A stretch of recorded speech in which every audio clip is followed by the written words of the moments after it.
सहनवतु सहनौ भुनक्तु सह वीर्यं करवावहै तेजस्विनावधीतमस्तु मा विद्विषावहै। ओम शांति शांति शांति।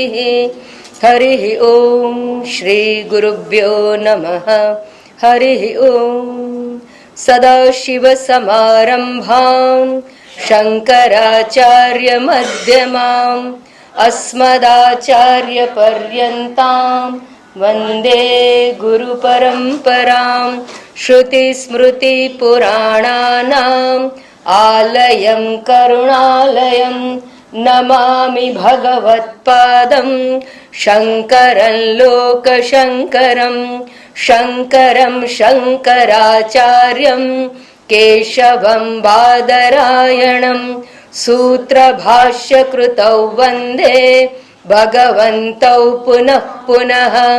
ईश्वरो गुरुरात्मेति मूर्तिभेदविभागिने व्योमवद्व्याप्तदेहाय दक्षिणामूर्तये नमः। मंगलाचरण। श्रीहरिं परमानन्दम् उपदेष्टारमीश्वरं व्यापकं सर्वलोकानां कारणं तं नमाम्यहम्। અધિકારી શિષ્યએ ગુરુ પાસે જવું જોઈએ જ્ઞાનાર્થે, અને જ્ઞાન માટે ગયેલા શિષ્યને વિચારમાં પ્રવૃત્ત કરવો જોઈએ. ગુરુ શિષ્યને વિચાર કરવા માટે પ્રવૃત્ત કરે, પણ કયા વિષયનો વિચાર કરવો જોઈએ, કોનો વિચાર કરવો જોઈએ, તો એના વિશે સંક્ષેપમાં કહેવામાં આવ્યું. કોહમ ઇદમ કથમ જાતમ અસ્ય કર્તા કહ વિદ્યતે ઉપાદાનમ અસ્ય જગતઃ કિમ અસ્તિ. આ ચાર પ્રશ્નો કહેવામાં આવ્યા. ચાર પ્રશ્ન. કોહમ એટલે હું કોણ, એટલે જીવ વિચાર કરવાનો કહેવામાં આવ્યું. હું કોણ છું. ઇદમ કથમ જાતમ અર્થાત ઇદમ જગત, આ જગત કેવી રીતે ઉત્પન્ન થયું છે. ઇદમ કથમ જાતમ. પછી કયું એનો કર્તા કોણ છે. અસ્ય જગતઃ કર્તા, આ જગતનો કર્તા રચયિતા કોણ છે, એના ઉપર વિચાર કરવો જોઈએ. અને ઉપાદાનમ કિમ અસ્તિ, આ જગતનું ઉપાદાન શું છે, મટીરિયલ શું છે, શેમાંથી ઉત્પન્ન થયું છે, એનો વિચાર કરવો જોઈએ. ઉપાદાનમ કિમ અસ્તિ વિચારઃ સહ ઇયમ ઈદૃશ. આમ 12મા શ્લોકની અંદર ચાર પ્રકારના વિચારો કરવાનું કહેવામાં આવ્યું. સારું, હવે એ ચારે પ્રશ્નોના ઉત્તર સંક્ષેપમાં શંકરાચાર્યજી પહેલા આપી રહ્યા છે. અને એમાં ગઈકાલે આપણે પ્રથમ પ્રશ્નનો વિચાર, એનો ઉત્તર જે હતો એનો વિચાર કરી ચૂક્યા.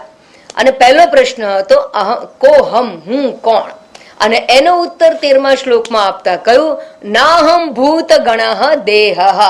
ભૂતોનો સમૂહ એવો આ શરીર, 5 ભૂતોનું જે બંડલ છે, 5 ભૂતોમાંથી ઉત્પન્ન થયેલું છે, પંચીકૃત પંચમહાભૂતમાંથી ઉત્પન્ન થયેલું આ સ્થૂળ શરીર એ હું નથી. હું કોણ છું એ પ્રશ્નના જવાબમાં હું કોણ નથી એ રીતે ઉત્તર આપવામાં આવ્યો છે. શા માટે એ રીતે ઉત્તર આપ્યો છે? કારણ કે આપણે અનાત્માની અંદર આત્મબુદ્ધિ કરી બેઠા છીએ, આત્માને ઓળખતા નથી. માટે પહેલા અનાત્મામાં આત્મબુદ્ધિ કરી છે, એટલે ખોટું જાણી લીધું છે, ખોટું શીખી લીધું છે. અને માટે જ્યાં સુધી પેલા ખોટા લીટા ભૂસાય નહીં ત્યાં સુધી સાચી આકૃતિ પાટી ઉપર પડે નહીં. તો પહેલા ખોટા લીટા છે એને ભૂસવાનું કાર્ય આચાર્ય કરે છે. કેવી રીતે કરે છે? ટૂંકમાં, સંક્ષેપમાં. જેવી રીતે ન્યૂઝ રીડર હોય, પહેલા શું કે છે, મુખ્ય સમાચાર. સૌથી પહેલા શું કે, પહેલા મુખ્ય સમાચાર જોઈ લે, એટલે હેડલાઇન્સ. અને પછી એક એક હેડલાઇન્સના વિસ્તારથી વિચારો, સમાચારો આપણને આપે.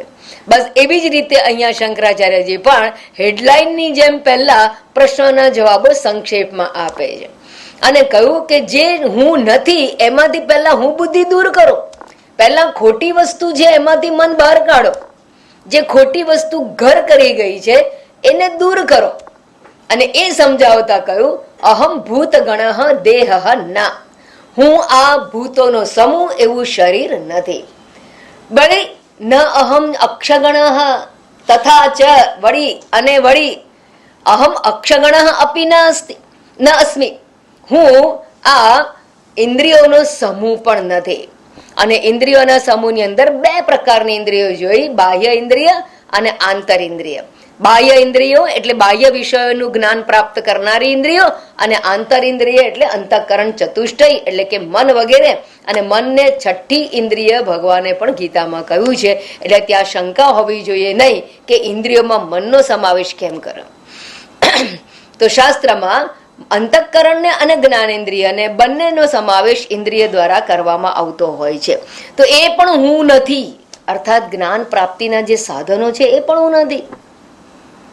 તો પછી હું કોણ છું?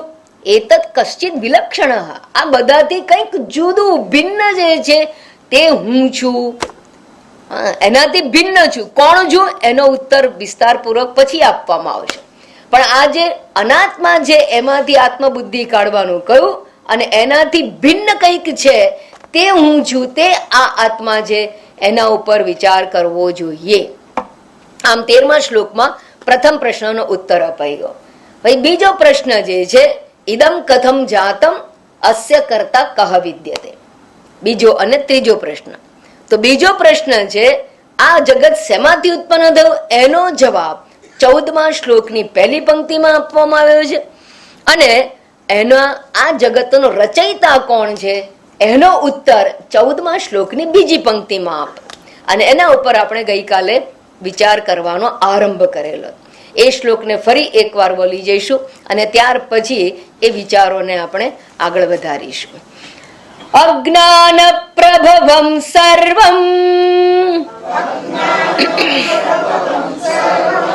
જ્ઞાનેન પ્રવિલીયતે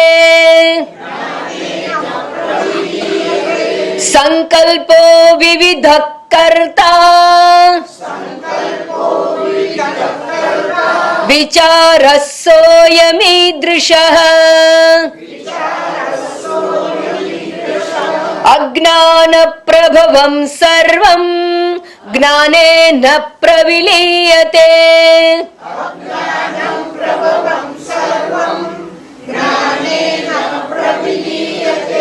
સંકલ્પો વિવિધ કર્તા વિચારસોયમીદૃશઃ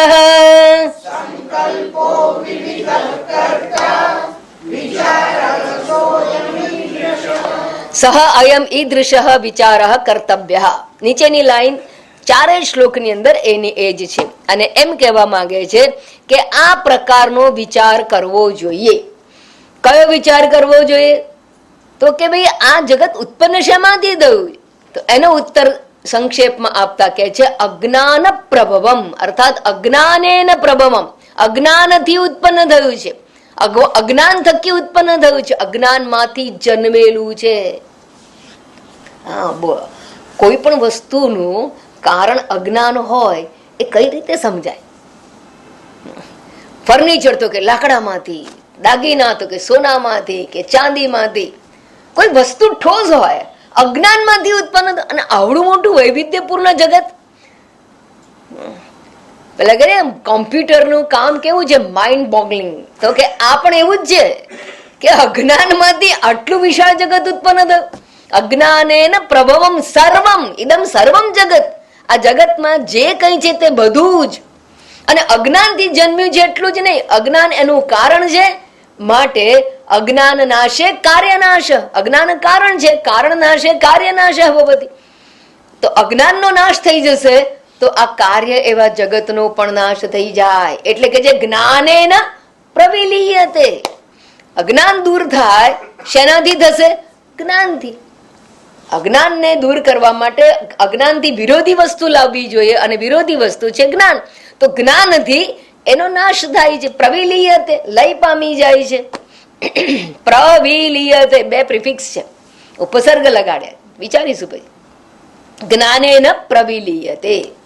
તો પહેલા એ સમજી લઈએ કે આ જગતની ઉત્પત્તિ અજ્ઞાનથી થઈ.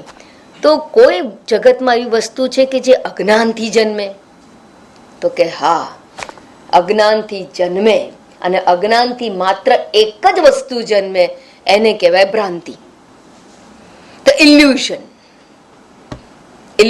ડિલ્યુઝન એ અજ્ઞાનથી જન્મે. બીજું કશું જ અજ્ઞાનથી ના જન્મે. અજ્ઞાનથી કે ઠોસ વસ્તુ ના આવે. કોઈ પદાર્થની ઉત્પત્તિ કોઈ પણ ફેક્ટરીમાં જાઓ કે અજ્ઞાનથી, રો મટીરિયલ અજ્ઞાન ના હોય. રો મટીરિયલ હોય, શું હોઈ શકે? એર પણ હોય છે. હા, હવામાંથી ઉત્પન્ન. યુરિયા છે ને એ હવામાંથી ઉત્પન્ન કરે, હવામાંથી નાઇટ્રોજન ખેંચે છે. તો એ રો મટીરિયલ છે એર. મારા જીએનએફસી માં રો મટીરિયલ એર છે અને યુરિયા ઉત્પન્ન કરે છે. તો રો મટીરિયલ પાણી હોય, પૃથ્વીની અંદર રહેલા તત્વો હોય, ખનિજ તત્વો હોય, કંઈ પણ હોય, એમાંથી ઉત્પન્ન થાય. વનસ્પતિ જગત લાકડામાંથી ઉત્પન્ન થાય, અનેક વસ્તુમાંથી ઉત્પન્ન. પણ અજ્ઞાનમાંથી શું ઉત્પન્ન થાય? અજ્ઞાનમાંથી કોઈ વસ્તુ ના થાય, માત્ર ને માત્ર ભ્રાંતિ જન્મે. અને એનું આજે ઉદાહરણ સ્વામીજીએ કહ્યું ને, તમે હજારો વાર સાંભળ્યું છે, પણ એ દ્રષ્ટાંત સરળતાથી સમજાય એટલું જ નહીં. વારંવાર એકનું એક દ્રષ્ટાંત આપીએ ને તો સમજવાના દ્રષ્ટાંતો નથી, દ્રષ્ટાંતો દ્વારા સિદ્ધાંતો સમજવાના છે. અને જો દ્રષ્ટાંતોમાં સમય બગાડવામાં આવે તો દ્રષ્ટાંતોને સમજવામાં જ શક્તિ અને સમય જતા રહેતા હોય. અને માટે એકના એક દ્રષ્ટાંતો વારંવાર આપવામાં આવે. વળી આપણા ઋષિમુનિઓએ, આચાર્યોએ જે દ્રષ્ટાંતો આપ્યા છે એની અંદર અનેક દ્રષ્ટિકોણ વાપરીને આપણે સત્યને સમજવાનો પ્રયત્ન કરવાનો છે. અને માટે એવા બીજા દ્રષ્ટાંતો, દાખલાઓ, પર્યાય આપવા જઈએ પણ એના જેવો કોઈ પર્યાય નહીં મળે. તો દ્રષ્ટાંતની અંદર દોરીનું અજ્ઞાન એ જન્માવે છે કોને? હા, સર્પને જન્માવે છે એવું તમે કહો છો ને, પણ સ્વામીજી કહેશે હમણાં કે બધા ખોટા. કેમ? દોરીનું અજ્ઞાન સાપ ના જન્માવે. કોઈ દિવસ સાપનો જન્મ દોરીના અજ્ઞાનથી થાય ના, ભ્રાંત સર્પનો જન્મ. Be very specific. દોરીના અજ્ઞાનથી ભ્રાંત સર્પનો. મેં શું કહ્યું આગળ કે અજ્ઞાન જન્માવે માત્ર ભ્રાંતિ, સાપ ના જન્મે. દોરીનું અજ્ઞાન ભ્રાંત સર્પને જન્મ આવે. એવી રીતે ઠૂંઠાનું અજ્ઞાન ભ્રાંત ચોરને જન્મ આવે. આ શાસ્ત્રગત દ્રષ્ટાંતો આપું. એવી રીતે છીપલીનું અજ્ઞાન ભ્રાંત ચાંદીને જન્મ આવે. બરાબર સમજો. તો ભ્રાંત સર્પ, ભ્રાંત ચાંદીનું ઉત્પત્તિ અજ્ઞાનથી થઈ. તો અજ્ઞાન જે છે એ ભ્રાંતિને જન્માવવા માટેનું કારણ છે. બરાબર. તો એવી રીતે વળી બીજું શું જન્મે છે? તો બીજું દ્રષ્ટાંત આપીએ. જાગ્રતનું અજ્ઞાન. હું કોણ છું, એટલે કે હું સ્ત્રી છું, સંન્યાસી છું, મુંબઈમાં છું, આ બધું મને ખબર ના હોય. ક્યારે ખબર ના હોય? જ્યારે ઊંઘી જવું ત્યારે. નિદ્રાવસ્થામાં તમે જાઓ ત્યારે નિદ્રાવસ્થામાં તમને ખબર હોય છે કે તમે સ્ત્રી છો કે પુરુષ છો, રોગી છો કે નિરોગી છો? ના. મુંબઈમાં છો કે મુંબઈની બહાર છો? ના. યુવાન છો કે વૃદ્ધ છો? ના. ભણેલા છો કે અભણ છો? ના. નિદ્રાવસ્થાની અંદર આપણને જે આપણા વિશે જાગ્રતમાં ખ્યાલ છે એ હું નું ખ્યાલ, એ હું જે જાગ્રતમાં છું. અત્યારે કોઈ પૂછે કહીએ હું ગ્રહસ્થ છું, સંન્યાસી છું, સ્ત્રી છું, પુરુષ છું, વૃદ્ધ છું, યુવાન છું, રોગી છું, નિરોગી, બધું અત્યારે કહી શકીએ. પણ એ બધા વિશેનું અજ્ઞાન, શાસ્ત્રની પરિભાષામાં કહીએ તો એને વિશ્વાત્માનું અજ્ઞાન. એ ક્યાં હોય છે? સુષુપ્તિમાં, નિદ્રાવસ્થામાં. તો નિદ્રાવસ્થામાં અજ્ઞાન દશા છે. નિદ્રા દશા એ અવિદ્યા દશા છે, અજ્ઞાન દશા છે, કારણ દશા છે. અને અજ્ઞાનને કારણ કહ્યું છે. પણ કોનું અજ્ઞાન છે? જાગ્રતમાં જે હું છું એનું અજ્ઞાન છે. જાગ્રતના હું નું અજ્ઞાન નિદ્રાવસ્થામાં હોય છે. અને અજ્ઞાન જો કારણ છે તો એ જન્માવે શું? તો કે કાર્ય. એ પણ જેમ કારણ હંમેશા ત્યારે જ કહેવાય જો કોઈ કાર્ય હોય. સાપેક્ષ શબ્દ છે. કોઈ કારણ એમને કારણ ના કહેવાય. કારણ તો કાર્ય ઉત્પન્ન થાય તો એના સંદર્ભમાં કારણ કહેવાય. તો અજ્ઞાન રૂપી કારણ, નિદ્રાવસ્થામાં જે અજ્ઞાન રૂપી કારણ છે એ કોને જન્માવે છે? તો કે સમગ્ર સ્વપ્ન જગતને જન્મ આવે છે. તમે જોજો, હવે તમારા અનુભવ પર વિચાર કરો. વેદાંતને સમજવા માટે આપણે 3 અવસ્થાના જે અનુભવો છે એના પર બારીકાઈથી વિચાર કરો. ઊંઘી જાઓ પછી સ્વપ્ન આવે. સ્વપ્ન તમે જાગતા હો ને સીધે સીધું ના આવે. ડે ડ્રીમિંગ ને સ્વપ્ન નથી કહેતા, એને તંદ્રા કહેવામાં આવે, અથવા શેખ ચલ્લીના વિચારો. ડે ડ્રીમિંગ એટલે એને સ્વપ્ન અવસ્થા નથી કહેતા. સ્વપ્ન અવસ્થા ક્યારે આવે છે? ક્યારે તમે સ્વપ્નને પ્રાપ્ત થાવ. સ્વપ્ન મને પ્રાપ્ત થયું એટલે તમે એક જુદી દુનિયામાં છો. ભલે એ તમારા સંસ્કાર અનુસાર સ્વપ્ન હોય, પણ એ સ્વપ્નની અંદર તમે સૂતા છો મુંબઈની અંદર અને ઉઠો છો ક્યાં? પેરિસમાં. Evening in Paris. હા, હવે તમે સુઈ જાઓ છો, અહીંયા રાત પડી છે અને ઇવનિંગ ઇન પેરિસ તમે ગયા છો ને પૂનમનો દિવસ છે ને પૂનમનો સાંજે સંધ્યાકાળે પૂનમનો આખો સૂર્ય જે છે એ અસ્ત પામી રહ્યો છે અને આ બાજુ ચંદ્રોદય પણ થઈ રહ્યો છે. તો પૂનમનો ચંદ્રોદય અને સૂર્યાસ્ત, આ બંને ગોળાઓ તમને સામે દેખાય છે. તમે ક્યાં બેઠા છો? બેઠા છો ક્યાં? મુંબઈમાં તો સુતા છો. મુંબઈ બેઠા છો ક્યાં? એફિલ ટાવરમાં. અને વળી પાછા ત્યાં તો શિંગદાણા ના મળે, પણ તમે અહીંથી લઈ ગયેલા એટલે મગફળી બોલી બોલીને ખાવ છો અને વાતો કરો છો અને ફોટોગ્રાફ લો છો. આ બધી ક્રિયાઓ ચાલે. ક્યાં આગળ ચાલે છે? પેરિસમાં ચાલે છે. અને પેરિસમાં તમે પહોંચી ગયા. કેવી રીતે પહોંચો? જો તમને એવી ખબર હોય કે તમે મુંબઈમાં છો તો તમને કોઈ દિવસ પેરિસ દેખાય ખરું? પેરિસનો અનુભવ, પેરિસની ક્રિયા એ ના થાય. એનો અર્થ એ કે તમે અત્યારે મુંબઈમાં જે વર્તમાનમાં છો, સૂતા છો, ફ્લેટમાં છો, સાઉથ બોમ્બેમાં ડી બ્લોક, તમારું ડી બ્લોકમાં જે ભૂલી જાઓ છો, ત્યારે તમે એક નવા દેશ, નવો કાળ, તમે શું ઉત્પન્ન કરો છો? જોજો.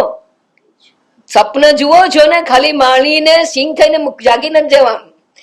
તમે સ્વપ્નમાં નવો દેશ, નવો કાળ, નવો સ્થળ, તમારી ક્રિયા પ્રક્રિયાઓ આખું નવું ઉત્પન્ન થાય છે.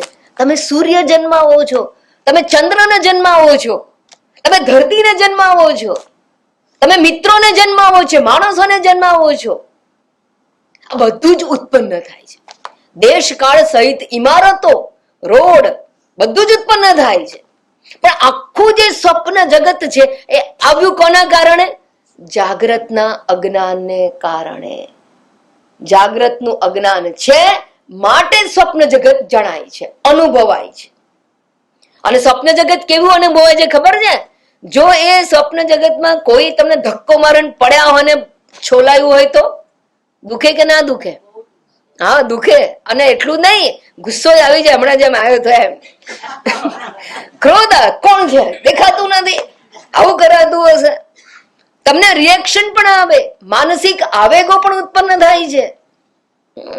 અને ચંદ્ર અને સૂર્યને જોઈને આહલાદક પણ અનુભવ થાય છે. આમ ફોટો લઈએ, તેમ ફોટો લઈએ બધાને બતાવવા માટે. અને આજકાલ તો વોટ્સએપ ની અંદર સેન્ડ પણ કરી દઈએ. એ બધી જ પ્રક્રિયા ચાલે છે, ક્રિયા થાય છે. કર્મના કર્તા બનો છો, અનુભવ કરો છો, ભોગવો છો. આ બધું બને છે માત્ર એક જ કારણે, તમે પોતે કોણ છો એ જાગ્રતના હુંને ભૂલી જાઓ ત્યારે સ્વપ્નનું બધું જ અનુભવાય.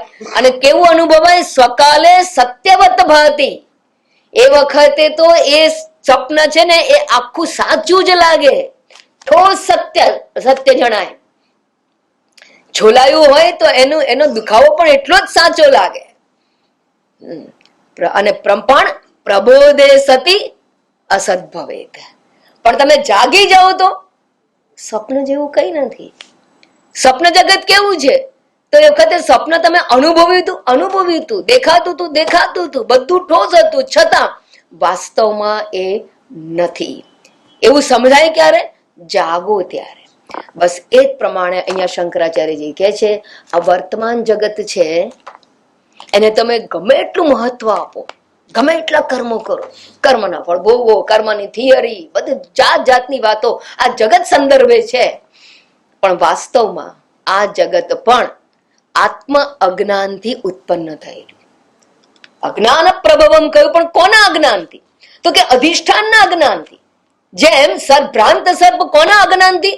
ભ્રાંત સર્પનું અધિષ્ઠાન. આજે સવારે સમજ્યા. ભ્રાંત સર્પનું અધિષ્ઠાન, સબસ્ટ્રેટમ શું હતું? દોરી. તો દોરી એ આધાર છે, અધિષ્ઠાન છે ભ્રાંત સર્પનું.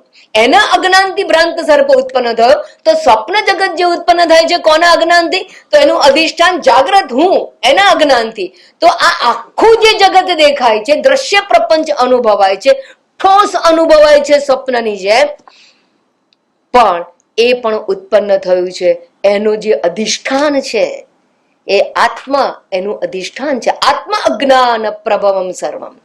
આત્માના અજ્ઞાનને કારણે આ બધું જ ઉત્પન્ન થયેલું છે. ગળે ઉતરતા વાર લાગે. સ્વપ્ન તો પાછા જાગ્રત અવસ્થામાં આવો છો એટલે સમજી જાઓ છો, પણ જાગીએ તો જ સમજાય. જાગો નહીં ત્યાં સુધી નહીં સમજાય. એ જ પ્રમાણે આ જગતમાંથી પણ જાગી નહીં જવામાં આવે ત્યાં સુધી આ સત્ય સમજાતું નથી,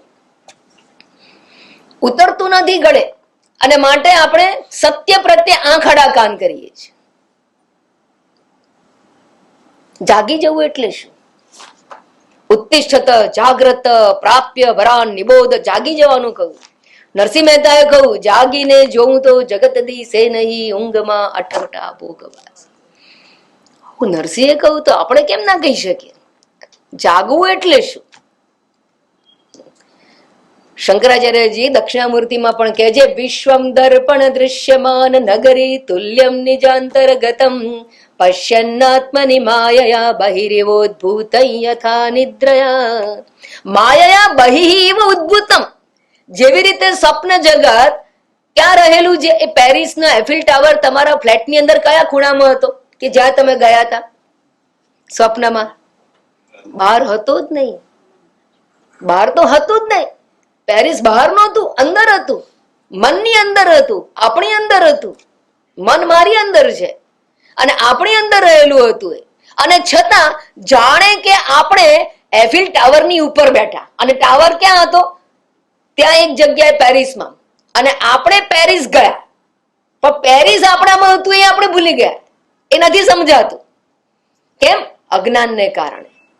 તો ત્યાં એ પણ એવું જ કહે છે, માયા, માયા દ્વારા અર્થાત અવિદ્યા દ્વારા એ જગત મારા મનની અંદર હતું. પેરિસ મારી અંદર હતું, એફિલ ટાવર મારી અંદર, મિત્રો મારી અંદર, સૂર્યચંદ્ર મારી અંદર, પૃથ્વી મારી અંદર. છતાં પણ માયા બહિ ઇવ ઉદ્ભૂતમ ભવતિ. જાણે કે બહાર દેખા, બહાર છે એવું આપણે અનુભવતા હોઈએ છીએ. અજ્ઞાનને કારણે આવું અનુભવાય છે સ્વપ્નમાં. બસ એવી રીતે. એટલે તેવી રીતે શું થાય છે? તો તે કહે છે કે પ્રબોધ સમયે યદ સાક્ષાત કુરુતે પ્રબોધ સમયે સ્વાત્માનમ એવ અદ્વયમ. જ્યારે જાગી જઈએ ત્યારે એ તો હું છું એવું અદ્વિતીય ભાવે, જેમ પેરિસ હું જ હતી, સૂર્યચંદ્ર હું જ હતી, એમ જાગીએ ત્યારે સમજાઈ જાય છે. એ જ પ્રમાણે જ્યારે આત્મક સ્વરૂપમાં જાગી જવામાં આવે ત્યારે સમજાય કે આ બધું તો હું જ છું. બ્રહ્મ એવ ઇદમ સર્વમ. બ્રહ્મ એવ, આ બધું જ બ્રહ્મ જ છે. આત્મા એવ ઇદમ સર્વમ, બ્રહ્મ એવ ઇદમ સર્વમ, સર્વમ ખલુ ઇદમ બ્રહ્મ. સારું, જાગી જવું એટલે શું? મારો મુદ્દો ત્યાં હતો. જાગી જવું એટલે શું? ટૂંકમાં જ સમજીએ છીએ. હજી તો ઘણા સિદ્ધાંતો સમજવાની વાર છે. પણ જાગી જવું કોને કહેવાય? તમે સ્વપ્ન અવસ્થામાંથી જાગો છો એટલે શું? અને કેવી રીતે જાગો છો? શું કરવાથી જાગો છો? બસ એના પર બહુ વિચાર કરવાની જરૂર છે. કાંઈ નથી હોતું. કોઈ કશું કોઈ કરવાથી તમે સ્વપ્નમાં કઈ અવાજ કરો છો? સ્વપ્નમાં કોઈ ઢંઢેરા પીટાવે છે અમને ઉઠાડવા માટે? સ્વપ્નમાંથી જાગીએ છીએ ક્યારે? પુનશ્ચ જન્માંતર કર્મ યોગ સ એવ જીવ સ્વપિતિ પ્રબુદ્ધ. કૈવલ્ય ઉપનિષદમાં કહ્યું, પોતાના કર્મો તમને જગાડે છે સ્વપ્નમાંથી. પણ જાગો છો એટલે થાય છે શું? તમે જાગી ગયા કોને કહો છો? જાગી ગયા કોને કહેવાય? તો જાગવું એટલે, સ્વપ્નની વાત કરું છું, પરમાર્થની વાત નથી કરતી. હજી પહેલા સ્વપ્નમાં જાગવું એટલે શું એના પર વિચાર કરો.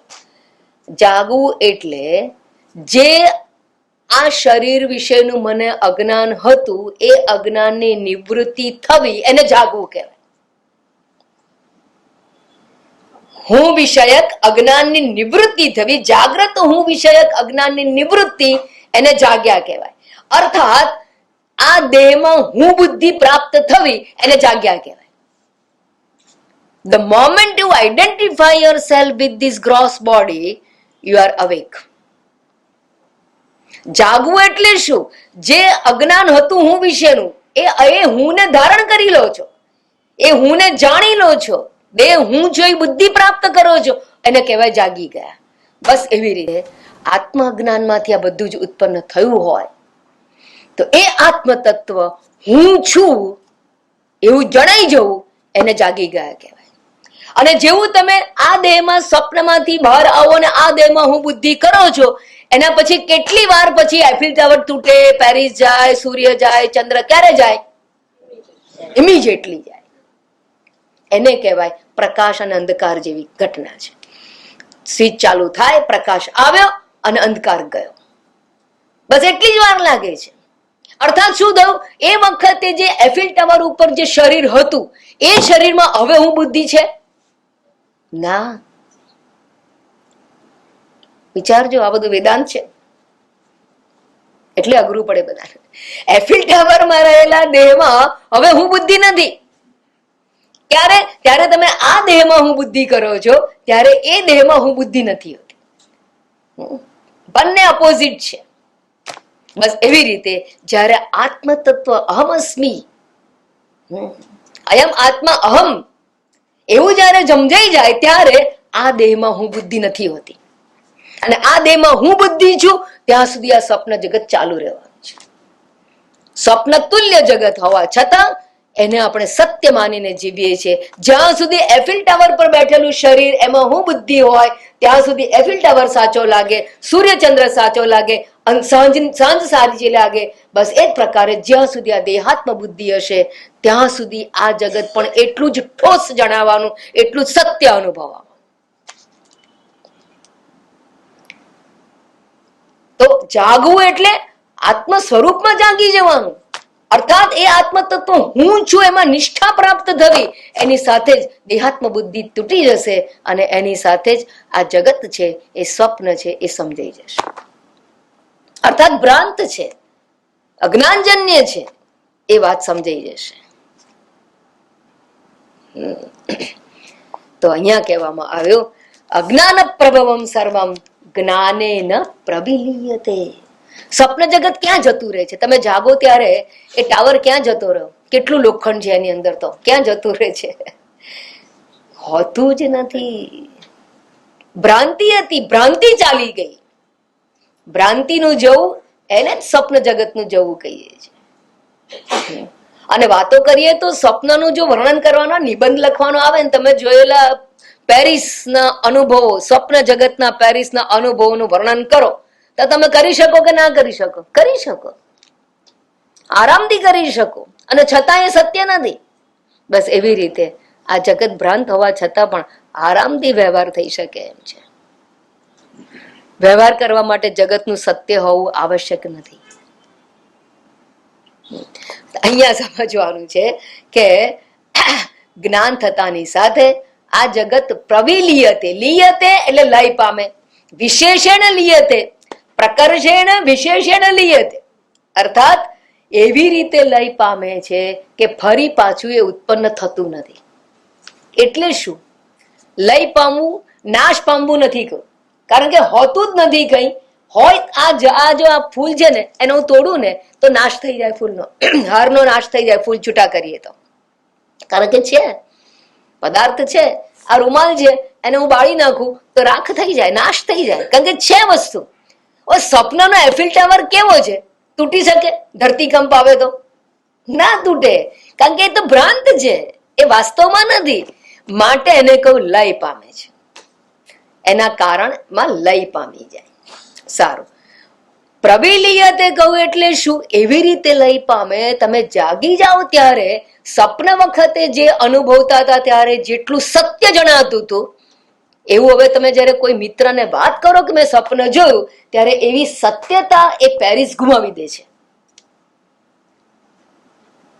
અર્થાત તમે કોઈને વાત, મને સપનું આવેલું, એફિલ ટાવરનું સપનું આવ્યું હતું. હવે એફિલ ટાવરનું સપનું શબ્દ બોલતાની સાથે એની સત્યતા ચાલી ગઈ. એનું સપના હોવું એવું સમજાય, એનો અર્થ કે સત્ય નહોતું. એટલે સત્યતા જતી રહી તમારી બુદ્ધિમાંથી, વાતો રહી ગઈ પણ સત્યતા ચાલી ગઈ. જેમ કે મેં સાપ જોયો હતો, સાપ જોયો હતો કહેતાની સાથે શું થયું કે દોરીને બદલે મેં સાપ જોયો હતો, ભ્રાંત સર્પ હતો એવું કહેતાની સાથે સર્પની સત્યતા ચાલી જાય. વાતો રહી શકે પણ એની સત્યતા ચાલી જાય. એટલે અહીંયા કહું કે જાગી જઈએ ત્યારે, આત્મ સ્વરૂપમાં જાગી જઈએ તો આ જગતની સત્યતા જતી રહે. એટલે કે પ્રવિલીયતે. આ બધા તમને સંસ્કાર નાખું છું, જ્યારે વિસ્તારપૂર્વક સમજાવવામાં આવશે ત્યારે વળી પાછી આની પર ખૂબ વિચારણા આપણે કરીશું. અહીંયા સંક્ષેપમાં એક જ લાઈનમાં મહત્વના સિદ્ધાંતને અહીંયા શંકરાચાર્યજી રજૂ કરી. આને કહેવાય કળા. આચાર્ય કેવી કળા છે કે એક લાઈનમાં સમગ્ર શાસ્ત્રના સિદ્ધાંતને પરોવી દીધો. એક જ વાક્યમાં અજ્ઞાન પ્રભવમ સર્વમ જ્ઞાનેન પ્રવિલીયતે. તો અહીંયા આ જગત કેવી રીતે ઉત્પન્ન થયું? તો અજ્ઞાનથી ઉત્પન્ન થયેલું છે. બરાબર? એટલે આટલું તો સમજો કે ભલે આપણે જગતમાં જીવીએ છીએ પણ અજ્ઞાનથી જન્મેલા સ્વપ્ન જગત જેવું આ જગત છે. પંચદશીકાર તો કહે છે કે આ જગતને તમારા સ્વપ્ન જગત સાથે કમ્પેર કરો કન્ટિન્યુઅસ. બંનેમાં ભેદ જુઓ, શું ભેદ છે? કોઈ ભેદ નથી. કોઈ પણ દ્રષ્ટિકોણથી વિચાર કરો, આ જગત અને સ્વપ્ન જગત વચ્ચે કોઈ ભેદ નથી. એમ સમજી અને આ જગતમાં મૂકેલી સત્ય બુદ્ધિ એને દૂર કરવાનો પ્રયત્ન કરો. તો આટલું માત્ર સમજો અત્યારે, પછી વિસ્તારથી સમજાશે. તો ટૂંકમાં અહીંયા કહી દીધું, અજ્ઞાનથી આ જગત ઉત્પન્ન થયું, જ્ઞાનથી લય પામે છે. સારું, તો આવું જે જગત છે એનો કર્તા કોણ છે? એનો રચયિતા કોણ છે? Who is a creator? જેને આટલું ઠોસ જગત આપણે 50 વાર સાંભળીએ, બ્રહ્મ સત્યમ જગત મિથ્યા, બ્રહ્મ સત્યમ જગત, કેટલી વાર સાંભળ્યું હશે? એ પણ એટલી જ વાર સાંભળ્યું છે. અને છતાંય આપણે એ જગતને કેટલું પ્રાધાન્ય આપવું પડે છે? આપવું જ પડે છે, કારણ કે સુખી દુખી થઈએ છે. આપણે માનવું છે કે બધું મિથ્યા છે, પણ માનવા જ નથી દેતું જગત. એવું કેમ છે? તો કે એવા જગતનો રચયિતા છે ને એ હું ને તમે નથી. સ્વપ્નનો રચયિતા તો જીવાત્મા છે, પણ આ જગતનો રચયિતા કોણ છે? તો એના માટે સેકન્ડ લાઈનમાં કહેવામાં, સંકલ્પો વિવિધ કરતા. સંકલ્પ છે એ વિવિધ કરતા, વિવિધ જગત, વૈવિધ્યપૂર્ણ જગતની રચના કરનાર કોણ છે? તો કે સંકલ્પથી ઉત્પન્ન, સંકલ્પથી થયું છે. સંકલ્પે રચના કરી છે. આ છે ને એક અલગ પદ્ધતિથી, અલગ રીતે આ જગતના રચયિતાને ઓળખાવાનું કાર્ય અહીંયા થયું છે. આવી યુનિક રીતે સમજાવવાનું કાર્ય બીજે કોઈ જગ્યાએ, કોઈ ટેક્સ્ટમાં જોવા નહીં મળે. વિશેષ પ્રકારે કર્યું, સુંદર રીતે કર્યું શંકરાચાર્ય. સારું, હવે આ જગતનો રચયિતા કોણ છે? તો કે છે સંકલ્પો વિવિધ કરતા. પહેલા હવે સમજવાનો પ્રયત્ન કરીએ કે કર્તા એટલે કોણ? કર્તા એટલે રચયિતા. રચના કરનારને શાસ્ત્રની પરિભાષામાં નિમિત્ત કારણ કહેવામાં આવે છે. તો બધા બહુ સાંભળો છો એટલે શબ્દો વાપરું છું. રચયિતા એટલે બનાવનાર, સર્જનહાર, ઘડનારો. દાખલા તરીકે ઘડો બનાવતું હોય કોઈ, તો ઘડો બનાવનારને શું કહેવાય? માટીનો હોય તો, સોનાનો હોય તો કુંભાર ના કહેવાય. તો તમે છે ને વેદાંત સાંભળો ને તો બરાબર અલર્ટ રહેજો. માટીનો ઘડો બનાવે તેને કુંભાર કહેવાય, અને સોનાનો બનાવે એને સોની કહેવાય, અને લોખંડનો બનાવે તો લુહાર કહેવાય. એટલે બનાવનારને લુહાર, સોની, કુંભાર આ બધા બનાવનારા છે. બરાબર? વસ્તુ બનાવનાર. એમ આ જગત છે એ બનાવનારો જે છે એને કર્તા, રચયિતા, સર્જનહાર કહેવામાં આવે. અને એ રચયિતા, કર્તા, સર્જનહાર આ જગત રૂપી કુંભને બનાવનારો છે એ જે છે એને, એ કર્તાને નિમિત્ત કારણ કહેવામાં આવે. બનાવનારાને નિમિત્ત કારણ. બે પ્રકારના કારણ, એટલે કે બે વસ્તુ જોઈએ. વસ્તુ ઉત્પન્ન કરવા માટે એક તો એને બનાવવા વાળો જોઈએ, અને વસ્તુ બનાવવાનું હોય જેમાંથી એ વસ્તુ જોઈએ. દાખલા તરીકે બેન કોઈને કહેવામાં આવે કે ભાઈ તું પીઝા બનાવ, તો બનાવવા માટે એ બેન જે આવે તો કે પીઝા બનાવ, તો એ શું કહેશે? પહેલા મટીરિયલ લાવો, લોટ આપો, મને સામગ્રી આપો, ચીઝ આપો. તો ચીઝ આવે સ્પાઈસ ઉપર. તો એ બધું મટીરિયલ જે છે જેમાંથી બનાવવામાં આવે એને ઉપાદાન કારણ કહેવાય. અને બનાવનારી જે બેન હોય, પીઝા બનાવનારી, એને શું કહેવાય? નિમિત્ત કારણ કહેવાય. બનાવનાર, સર્જન કરનાર, એને નિમિત્ત કારણ કહેવાય. હવે જે બનાવનાર હોય ને એ ચેતન હોય કે જડ હોય? પહેલા એ કહો. ચેતન હોય. હા, જેમાંથી બને, મેદાનો લોટ હોય. હા, ઘણા લોકો તો હવે રાગી પીઝા બનાવે, તો રાગી હોય, મેદાનો લોટ હોય, ઘઉંનો જે પણ લોટ હોય એ શું કહેવાય? ઉપાદાન કારણ. એટલે એ જેમાંથી બને મટીરિયલ એ જડ હોય કે ચેતન? એ તો જડ હોય. પણ જે બનાવનારો હોય કેવો હોય? ચેતન. કોઈ પણ વસ્તુનો બનાવનારો કેવો હોય? ચેતન. ઇવન મકાન બનાવનારો કડીઓ દિવાલ ચણતો હોય તો એ પણ કોણ હોય? ચેતન હોય. બનાવનારો હંમેશા ચેતન જ હોય. બીજી એક વાત, બનાવી કોણ શકે? જેને આવડે. જેને આવડે એ બનાવી શકે. દાખલા તરીકે ઘેવર બનાવવું છે, બોલો તમારામાંથી આવડે કોઈને? અમારા બિંદુબેન ને આવડે. જે મીઠાઈ કહો ફર્સ્ટ ક્લાસ બનાવી આપે. તો બધાને બધું ના આવડે, તો બનાવનાર સ્પેશિયલ હોય. અમે હા ખાનાર, આપણે તો ખાનાર છીએ એટલે ખવડાવે તો માનીએ, એ વાત બરાબર. છૂટ્યા પછી કહી દેજો. તો બનાવનાર જે છે એ હંમેશા ચેતન હોય અને બનાવનારને જે વસ્તુ બનાવે એનું જ્ઞાન હોય. આ બિંદુબેન ને ઘેવર બનાવતા આવડે પણ દાગીના બનાવતા આવડે? તો કે ના, એ મને નહીં આવડે. કેમ?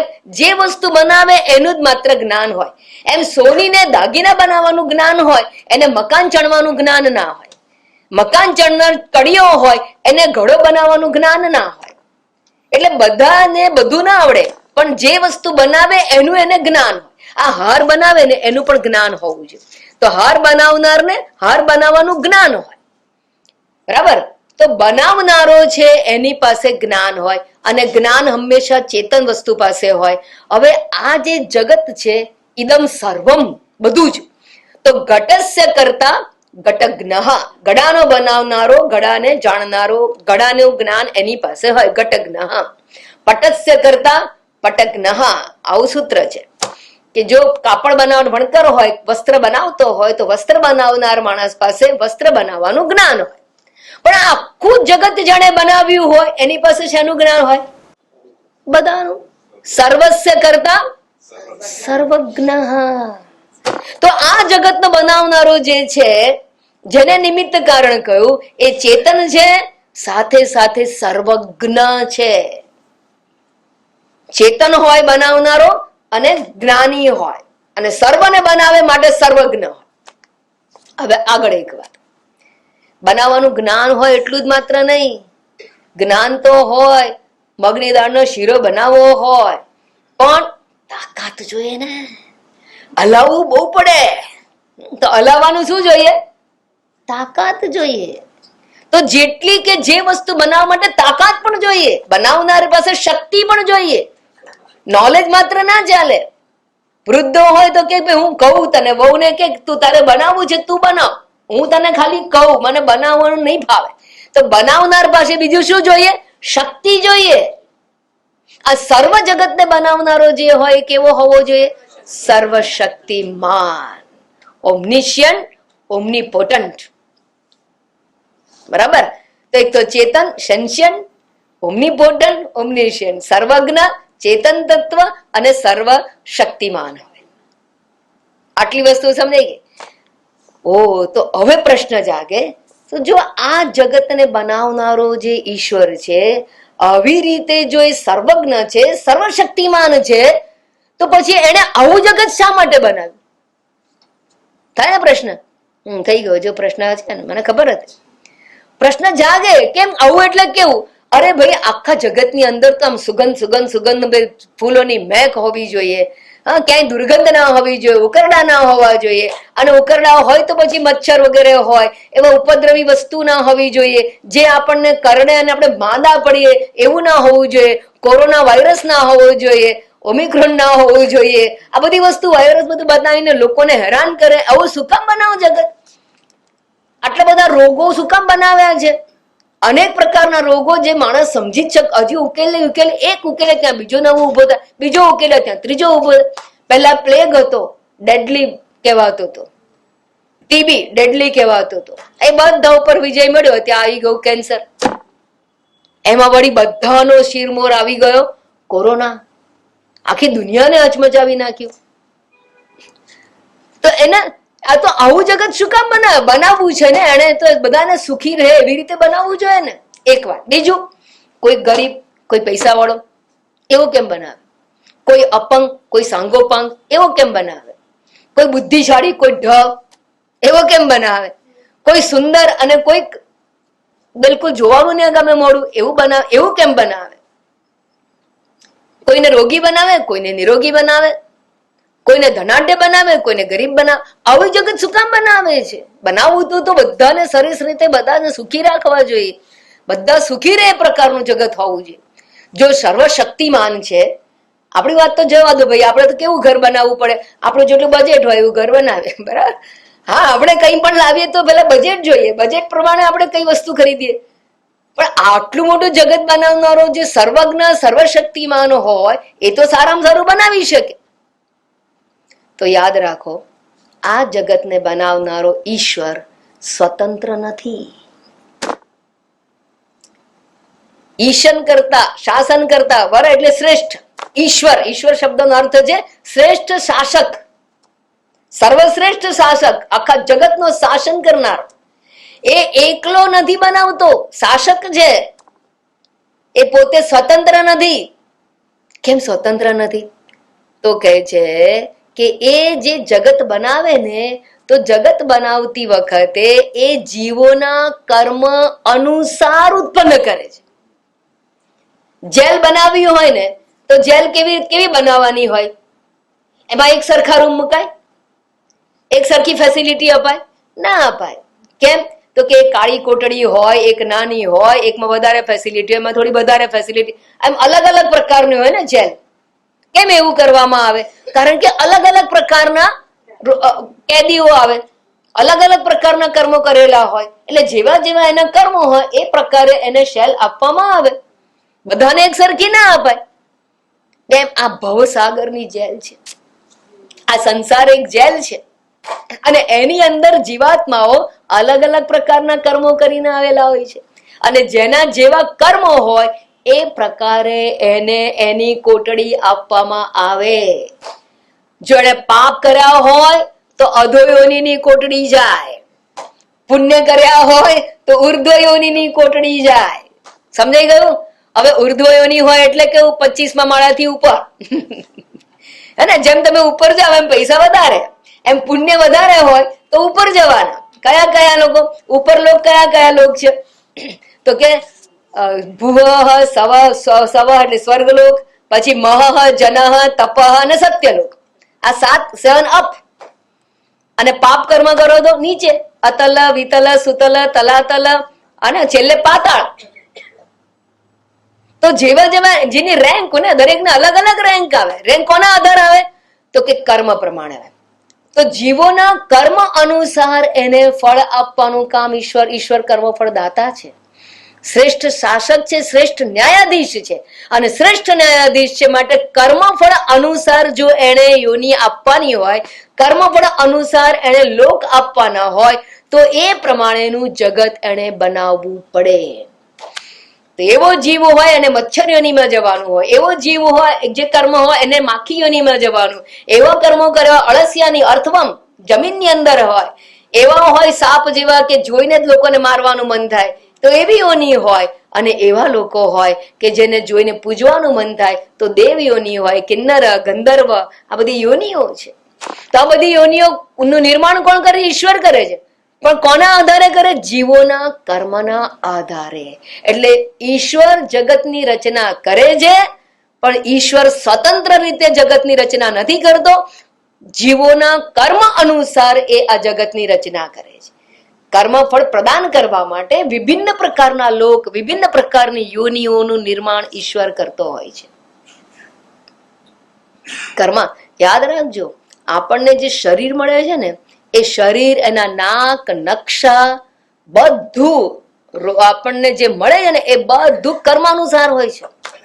માત્ર મા બાપ કર્માનુસાર મળે એટલું જ નહીં, વાતાવરણ કર્માનુસાર મળે, ભારત દેશ કર્માનુસાર મળે એટલું જ નહીં, પણ આપણી ઊંચાઈ, આપણું રૂપ, આ બધું પણ આપણા કર્મના અનુસાર હોય છે. પોતાની મતિ અને પોતાના કર્મ અનુસાર ઈશ્વર આપણને આપતો હોય છે. એટલે જ કોઈ જન્મથી અંધો હોય, કોઈ જન્મથી અપંગ હોય, અને કોઈ જન્મથી તંદુરસ્ત હોય, અને કોઈ જન્મથી જ કશું ના કરે ને તોય આખા દુનિયાની અંદર ફેમ લઈ આવે. કઈ મિસ વર્લ્ડ, શું કર્યું એને? કઈ ને ઈશ્વરે કરેલું છે, ખાલી મઠારીને રજૂ કર્યું, બીજું શું કર્યું? અને આપણે ગમે એટલું મઠારીએ તો આપણને કોઈ હામુય ના જોવે. તો આપણા કર્મ પ્રમાણે છે. આ બધી ઈચ્છા અને કર્મ બંનેને આધીન હોય છે. તો ઈશ્વર છે એ જગતની રચના જીવોના કર્મ અનુસાર કરતો હોય છે, સ્વતંત્ર હોતો નથી, માટે વૈવિધ્યપૂર્ણ જગતની રચના થાય છે. સારું, હવે પ્રશ્ન જાગે કે જો આ પ્રમાણે ઈશ્વરે જો રચના કરેલી હોય તો આ રચના કરવા માટે ઈશ્વરે જીવોના કર્મ અનુસાર કર્યું, તો આ વખતે આ જે જગત ઉત્પન્ન થયું એના માટે જીવોના પૂર્વ કર્મ જે છે એ પ્રમાણે વર્તમાન જગત ઉત્પન્ન થયું. પણ પહેલાનું જગત ઉત્પન્ન કરવા માટે તો કે એના પહેલાના કર્મોને ધ્યાનમાં રાખીને કર્યા. જગત બનાવે, જગતની ઉત્પત્તિ થયેલી છે, જગત કઈ કાયમી નથી. જગત ઉત્પત્તિ, સ્થિતિ અને લયને પ્રાપ્ત થાય છે. જગતનો પ્રલય થાય, જગતની ઉત્પત્તિ થાય, સ્થિતિ અને પ્રલય. અત્યારે સ્થિતિ છે, પ્રલય થાય, પ્રલય થાય વળી પાછું ઉત્પન્ન થાય. તો ઉત્પન્ન કોને આધારે થાય? કર્મોના આધારે. હવે કર્મોના આધારે ઉત્પન્ન થયું અત્યારે, તો પહેલા જે ઉત્પન્ન થયેલું જગત એ કોના આધારે? તો કે એના પહેલાના કર્મ અનુસાર. તો પ્રશ્ન એ જાગે કે આ જગતની ઉત્પત્તિ પૂર્વ કર્મના અનુસાર છે, પૂર્વ જગતની ઉત્પત્તિ એના પૂર્વના કર્મ અનુસાર. તો પહેલું જગત કયા કર્મોને આધારે ઉત્પન્ન કર્યું? આવો પ્રશ્ન જાગે કે ના જાગે? હા, એ તો હું કઉ છું એટલે ઘરે જઈને જાગત.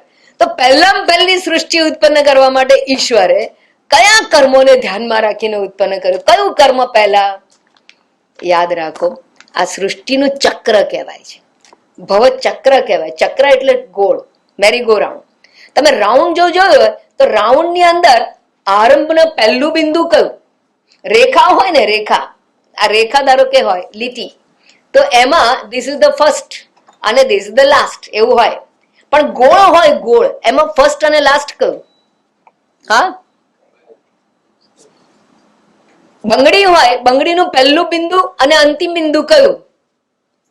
ના કહી શકાય. કેમ? It is cycle, it is circle. અને સર્કલ હોય, ચક્ર હોય, એમાં આરંભ અને અંત ના હોય. આ કોના જેવું છે? પહેલી મરઘી કે પહેલા ઈંડું? કો, મરઘી વગર ઈંડું નથી, ઈંડા વગર મરઘી નથી. પહેલા બીજ કે પહેલા વૃક્ષ?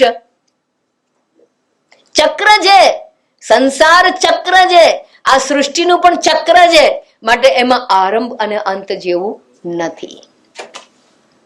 જવાબ તો છેલ્લે સમજાશે કેમ નથી, બરાબર? પણ અહીંયા આરંભ અને અંત જેવું નથી. પણ સૃષ્ટિ છે ખરી, માથા ભારે છે, અને આપણને બધાને ઊંચા નીચા કરાવે એવી આ સૃષ્ટિ છે. સારું, હવે પ્રશ્ન જાગે કે આ સૃષ્ટિ છે એ કર્મ અનુસાર ઉત્પન્ન કરી છે, કર્મ ફળદાતા. તો પહેલા આપણે જોયું કે આ જગતનો રચયિતા કોણ? તો કે ઈશ્વર. પણ કહ્યું કે ઈશ્વર કર્મ પ્રમાણે જગતની જ ઉત્પત્તિ કરે છે, સ્વતંત્ર રીતે નથી કરતો, બરાબર? જેવી રીતે કોઈ પણ કર્મ છે ને, તો એનો અર્થ એ થયો ને કે કર્મ જગતની ઉત્પત્તિ કરે છે. મુદ્દો નંબર 2, કર્મ અનુસાર જગતની ઉત્પત્તિ થતી હોય તો એનો અર્થ એ થયો કે કર્મ જગતને ઉત્પન્ન કરે છે કે ઈશ્વર જગતને ઉત્પન્ન કરે છે? હા, મને ખબર હતી આવ જાવ. કર્મ તો જડ છે, કર્મ સ્વતંત્ર રીતે કોઈ ફળ ઉત્પન્ન કરી શકે નહીં. તમે લાલ લાઈટ હોય ને છતાંય જતા રહો તો પરચી કોણ ફાડશે? લાલ લાઈટ ફાડશે?